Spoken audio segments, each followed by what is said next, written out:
E aí galera, tamo aí para mais um vídeo. Hoje finalmente vamos lá falar dos acertos e os erros de The Promised Neverland, onde o anime, e não só o anime, mas também puxando um pouco do próprio mangá, onde eles acertaram e onde eles erraram na própria história em si e também como adaptação no anime. Vamos falar disso e no final falar um pouco também do que esperar da segunda temporada. Eu pensei em fazer vídeo separado, mas eu falei, não, vou fazer tudo junto logo. E galera, esse vídeo está sendo patrocinado pela comunidade The Promised Neverland da Amino, obviamente você já conhece, então eu tô aqui com a comunidade aqui já aberta, que eu já instalei. E o legal é que o menu dessa comunidade é todo personalizado com termos usados no próprio anime. Aqui eu tô na área da caneta do Minerva, traduzindo aqui, vocês vão entender, quem não acompanha o mangá, vocês vão entender quem é Minerva, mas vocês devem já sacar que a caneta se refere à caneta que apareceu no episódio, que é justamente a página onde o pessoal posta as fanarts. E aqui eu vou entrar no meu perfil, que eu deixei algo separado para vocês, ó, meu perfil Bruno Bandeira, meu nome mesmo, e eu preparei uma enquete para vocês, depois que vocês terminarem de assistir o vídeo,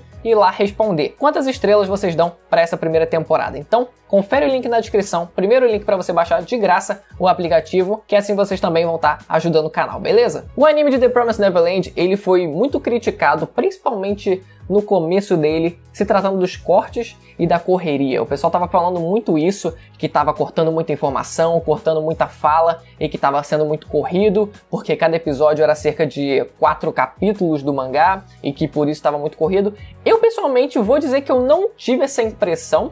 Mesmo já tendo lido o mangá, eu não estava sentindo tanto isso, por mais que tivessem realmente alguns cortes nos diálogos, eu não estava sentindo que estava um negócio completamente acelerado, que deixava as coisas confusas. Na verdade, o pessoal estava até achando um tanto monótono. E aí eu vou partir para um outro ponto, que é o fato deles aproveitarem em alguns momentos ou não, o fato deles poderem explorar, abusar e explorar dos enquadramentos e das transições, que em determinados momentos eles conseguiam fazer isso muito bem, e em alguns momentos eles acabavam sendo um tanto preguiçosos, porque tem alguns momentos que fica realmente um negócio bem padrão, bem enquadramento ali, um plano médio dos personagens conversando, porque a maior parte do anime em si são eles conversando. E o cenário também não varia muito, já que eles estão sempre ali, né, tentando se esconder, conversar às escondidas, né, nas encolhas. Então ou eles conversam em algum quarto dentro da mansão,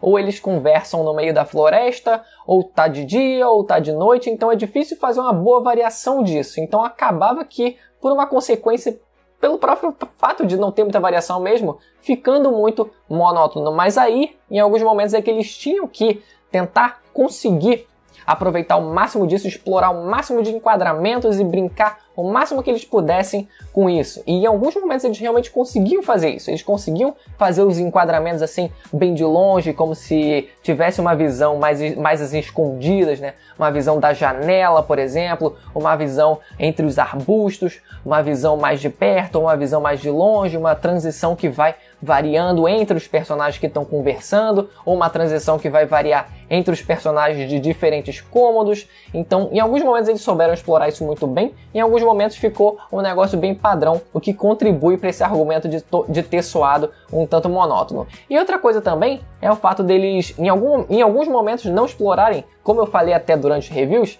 deles não explorarem tanto assim algo que eles poderiam ter feito. Como, por exemplo, o mangá em si, ele consegue trabalhar muito bem essa questão do imediatismo, porque todo final de capítulo é um negócio que você fica, caraca, mano, eu quero mais, eu quero mais, eu quero mais. Até porque o mangá ele não dita o seu ritmo de leitura, você lê com a sua velocidade, só que é um negócio que te prende tanto que você vai querendo cada vez mais e você acaba acelerando, acelerando, acelerando. Já no anime tem um ritmo de leitura dos diálogos diferente, porque é o anime que dita o ritmo que você vai ler.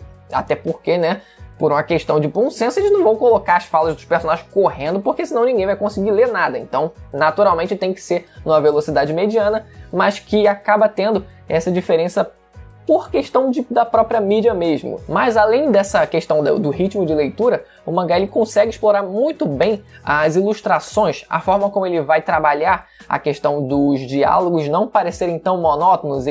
O mangá ele consegue colocar diferentes figuras e ilustrações e esquemas para conseguir deixar o negócio bem dinâmico. As páginas do mangá são bem dinâmicas, com diferentes elementos para te deixarem bastante entretidos mesmo, né? Já o anime ele acaba pecando em alguns momentos nisso, então o que contribui também para esse argumento novamente de ter soado um tanto monótono, pelo menos até a primeira metade, talvez. O primeiro episódio, se vocês repararem, no começo eles já colocam o comecinho do episódio com uma ceninha da Emma, do Ray criancinhas, né, deles três lá, olhando pra... Se eu não me engano, foi só a Emma ou foram os três agora? Enfim, eles estão olhando pra grade como se tivesse algo... Meu Deus, o que tem atrás dessas grades? Dando a impressão de que eles estão presos mesmo, né? Como se aquelas barras realmente fossem um significado de prisão, como se eles estivessem realmente numa prisão. O que não aconteceu no mangá, porque no mangá é realmente direto. É tudo lindo e perfeito na maior parte do primeiro capítulo e no finalzinho, pá, tem a revelação. Mas o anime ele já trabalha esse comecinho de um modo um pouco diferente. Ele já quer prender a sua atenção logo no comecinho, colocando esse artifício de olha só, vou colocar um mistério logo no começo para o pessoal ficar preso e querer saber o que é aquilo. Talvez por um receio de realmente soar monótono nesse primeiro episódio de tudo tá muito perfeito, ai que saco, não tô gostando disso, esse anime de criancinha, o que é que vai acontecer, não tá acontecendo nada. Então talvez, acredito eu, que diferente por exemplo de Shingeki no Kyojin, que também trabalha com isso, né, de mostrar o final do episódio no começo, mas durante o episódio de Shingeki no Kyojin, né, o primeiro episódio, tô comparando com Shingeki no Kyojin porque os dois, além, né, de ter essas semelhanças com muralhas e demônios, etc., mas também eles usam, né, esse mesmo artifício no primeiro episódio. Mas Shingeki no Kyojin, no primeiro episódio, ele não só no final dele tem toda aquela dinâmica, toda aquela reviravolta, mas também durante o episódio tem também momentos de tensão, momentos de ação, então a gente fica entretido. A campanha tocou, vou ter que fazer uma pausa. Voltei. Era o cara do gesso, veio aqui deixar o material. Não fez nada, só veio me interromper mesmo. Só veio me interromper e deixar o material, nem começou os trabalhos hoje, porque tava faltando coisa. Amanhã ele tá de volta para me interromper de novo, acontece, né? Mas vamos lá seguir o vídeo aqui. Agora o que eu quero falar é sobre alguns personagens em específico. Primeiramente, sobre a irmã Crônia. Algo que eu não sei se foi alterado no anime ou se foi traduzido errado, foi traduzido, legendado, né? Errado no mangá, mas eu lembro que no mangá, aí eu não fui conferir, peço perdão já adiantado, mas eu lembro que no mangá a Isabela ela tinha dito em relação à irmã Crônia que no fim das contas ela não precisava muito dela, porque a princípio ela tinha contratado a irmã Crônia para ficar de olho no Ray, já que ela estava suspeitando que ele fosse traidor. O traidor, no caso, né, traidor não só das crianças, mas um agente duplo, estivesse trabalhando como um agente duplo, então contratou a irmã Crônia para isso. Só que eu lembro que depois ela chegou a falar que, não, eu tenho tudo sob controle, sabe? Tipo, ela muitas vezes, né? Muitas vezes ela passa essa impressão de, tipo assim, invencível, implacável e nunca vai ser enganada, ela sabe de tudo, onipotente, onipresente. Muitas vezes é passada essa impressão que eu já vou discutir mais se tratando disso no episódio final. Mas, nesse caso, ela não pareceu tanto assim, já que ela precisou da irmã Crônia. Se essa tradução estiver certa no mangá, eu vou considerar que a presença da irmã Crônia foi simplesmente um plot device, né? Ou seja, um artifício de roteiro para fazer com que as crianças elas tivessem em mãos aquela caneta, que a gente não sabe ainda, pelo menos na primeira temporada, o que ela tem de importante assim, mas a gente sabe que tem alguma coisa, mas logo mais para frente isso é revelado. Mas isso não foi colocado no anime, pelo menos. Então não sei se eles entenderam que essa fala da Isabela seria problemática, já que afirmaria o fato de que a irmã Crônia não seria exatamente necessário e, na verdade, a presença dela seria realmente isso, um artifício de roteiro, ou eu estou enganado. Mas eu queria comentar isso com vocês mesmo assim. E o segundo ponto, que é a questão mais polêmica mesmo, é a forma como a irmã Crônia é representada, que levantou muita polêmica nas discussões aí sobre The Promised Neverland, não só aqui no Brasil, mas também lá fora. Isso já vinha acontecendo antes do anime ser lançado, que é a forma como ela é representada visualmente. As expressões faciais dela sendo bem exageradas, e que isso seria problemático no sentido de uma possível indicação de estereótipos de personagens negros sendo representados na mídia. Eu sei que é um ponto muito polêmico de se tocar, mas eu acho que o argumento é válido até certo ponto, porque existem diferentes abordagens, né? Até imitar aqui a fala do Kitsune. Existem diferentes abordagens quando a gente fala da irmã Crone e da Isabela, quando elas são representadas como figuras amedrontadoras. Quando a Isabela assusta a Emma, ela tá com a aparência aparentemente normal, sabe? Tipo, nada muito exagerado, mas quando a gente tem as expressões faciais da Crone, comumente são representadas de uma forma muito mais exagerada. Isso tem, obviamente, uma carga histórica que pode ser refletido nesse anime, até pelo fato de que o anime ele tentou suavizar muito as expressões da Crone, pelo menos no design, quando a gente vê o design mesmo, o profile, né? O profile da personagem. Quando o anime tá para ser lançado, né? A gente tem os designs dos personagens, né?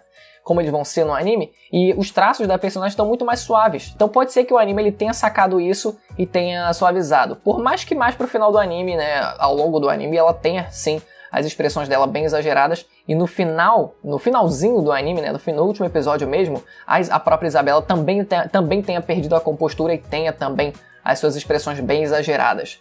Mas na maior parte, eu sinto que é um argumento válido até certo ponto, talvez não tenha sido nem intencional, talvez tenha sido. É algo que eu acho válido discutir, mas não dá pra gente tirar exatas conclusões em cima disso. E se tratando do final, em relação a Isabela, a desconstrução da personagem, né? Eu até esqueci de usar essa palavra no vídeo e eu coloquei no review do último episódio essa palavra no título pra justamente, né? É porque foi realmente o que aconteceu com a Isabela. Teve toda uma desconstrução da personagem pra gente enxergar ela agora como uma boa pessoa no fundo.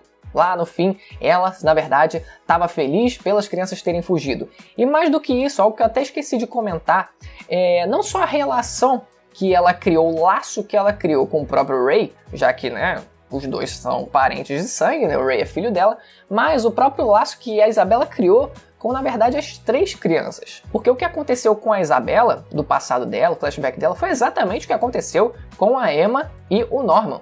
Porque eles também formavam um pequeno par romântico ali, né? Naquela pré-adolescência ali, onde os dois, ai meu Deus, vamos ficar de mão dadas? Vamos dar umas bitoquinhas? Tipo isso. Então, foi basicamente a mesma coisa que aconteceu, então ela obviamente se enxergou na Emma, e não só se enxergou na Emma, mas enxergou também o affair dela, de quando criança, no próprio Norman. Claro que isso não era tão necessário assim, tão essencial para a fuga das crianças, para modificar muita coisa, mas serviu para Isabela não só criar laço com o Ray, mas com os 3 personagens. Isso foi muito bom que ela dessa forma ficou muito mais feliz ainda, teve uma empatia muito maior quando ela viu e todo mundo, né, não só os 3, mas todo mundo conseguindo escapar. Agora, a segunda temporada, ela vai ter uma pegada diferente. Sem spoilers aqui, só para concluir o vídeo, vai ter uma pegada um pouco diferente, né? Como a gente teve nessa primeira temporada, nesse primeiro arco, todo o embate psicológico, né? Entre os personagens, essa batalha psicológica entre os personagens, agora vai ser mais um Survivor, né? Tipo, eles estão no meio da floresta, eles vão ter que sobreviver, porque, né? Eles estão agora no mundo selvagem, não estão lá dentro das muralhas, dentro da muralha, né? Protegidos do desconhecido que tem do lado de fora. Então, o tom do anime vai mudar bastante e pode ser que nem agrade tanto assim algumas pessoas, já que o primeiro arco ele foi muito focado nisso. E além disso também vai ter muita revelação sobre o próprio mundo de The Promised Neverland, que vai vir muito mais rápido do que parece, né? Eu achava que ia demorar muito mais, mas quando eu tava lendo o mangá eu falei, caraca, já foi revelado, já vai ser revelado assim, logo de cara? Então a gente já tem muita informação sendo revelada logo de cara e vamos ver até onde vai. Se eles souberem adaptar, eu acho que pode vingar sim. Vai ter uma pegada diferente, mas eu acho que pode vingar sim. Pode manter o padrão que foi essa primeira temporada. Mas enfim, espero que você tenha gostado do vídeo, deixa o like se você gostou, o que vocês acharam dessa primeira temporada, deixa aí nos comentários como sempre, não se esqueça de se inscrever no canal para acompanhar os reviews aí dos próximos animes da temporada aí, Shingeki no Kyojin, One Punch Man e quem sabe mais um outro aí, tô querendo assistir aquele Carole, aliás eu tenho que fazer um vídeo dos animes que eu vou assistir nessa próxima temporada, todo mundo faz esses vídeos né, então vou fazer também. E não se esqueça de conferir o primeiro link na descrição para baixar a comunidade de The Promised Neverland ameno, beleza? Ativa o sininho também para receber as notificações, vou ficando por aqui, até a próxima, tchau!